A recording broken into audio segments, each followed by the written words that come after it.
নামাজে একই রাকাতে সূরা ফাতিহা পড়ার পর 3 বার সূরা ইখলাস পড়া যাবে কিনা?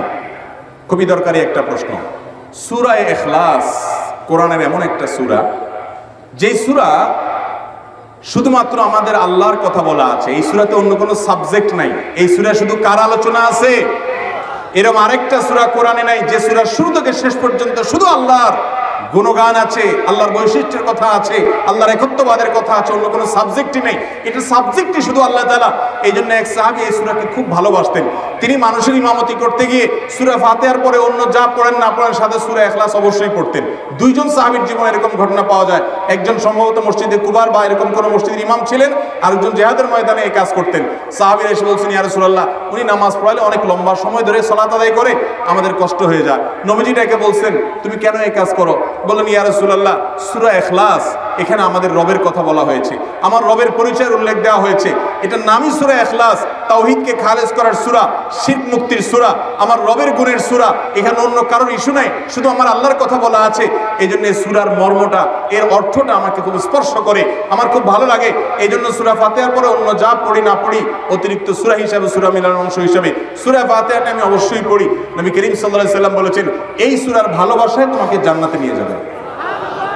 এই জন্য ভাই দেখবেন সকাল সন্ধ্যায় সূরা ইখলাস, সূরা ফালাক, সূরা নাস 3 বার, সকাল সন্ধ্যার পাশাপাশি 5 ওয়াক্ত সালাতের পরে একবার, রাতের শোয়ার সময় আবার 3 বার, মানে সূরা ইখলাস এতবার পড়ার আল্লাহ তাআলা ওজিফা করে দিয়েছেন।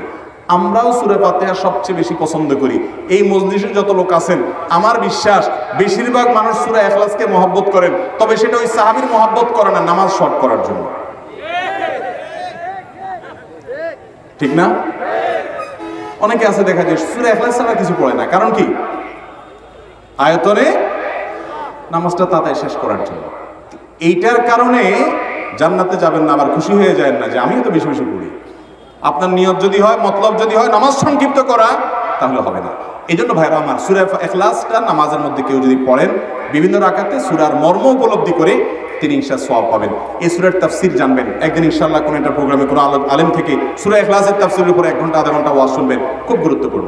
সূরা ইখলাস এটা যদি কেউ 3 বার 4 বার 5 বার পড়ে, শুধু সূরা ইখলাস না, অন্য সূরাও, সূরা ফাতিহার পরে আপনি সূরা ইখলাস 3 বার পড়লেন, সূরা ইযা জা 2 বার পড়লেন, অন্য সূরা 3 বার পড়লেন, কোনটা রিপিট করলেন, একই আয়াত বারবার পড়লেন, এটাতে কোনো অসুবিধা হবে না।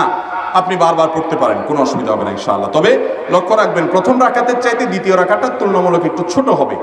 হ্যাঁ, আয়তনে পরিমাণে একটু ছোট হবে, এটাই সুন্নাহ। নবী করিম সাল্লাল্লাহু আলাইহি ওয়াসাল্লাম প্রথম রাকাত যদি 2 মিনিট ধরে পড়তেন, দ্বিতীয় রাকাত 1.5 মিনিট, অর্থাৎ একটু কমায়া পড়তেন, এটাই তার সুন্নাহ ছিল। বাস এরপর আপনি এবার সূরা ফাতিহার পরে 1 সূরা বারবার পড়েন, হ্যাঁ, কয়েক সূরা বারবার পড়েন, বা অন্য একটা সূরা পড়ে আরেকটা সূরা বারবার পড়েন। সূরার মহব্বতের কারণে, মর্মের কারণে, একই আয়াত জাহান্নামের কথা আছে, জান্নাতের কথা আছে, আল্লাহর কথা আছে, সেজন্য আপনি বারবার পড়েন, কোনো অসুবিধা নাই ইনশাআল্লাহ।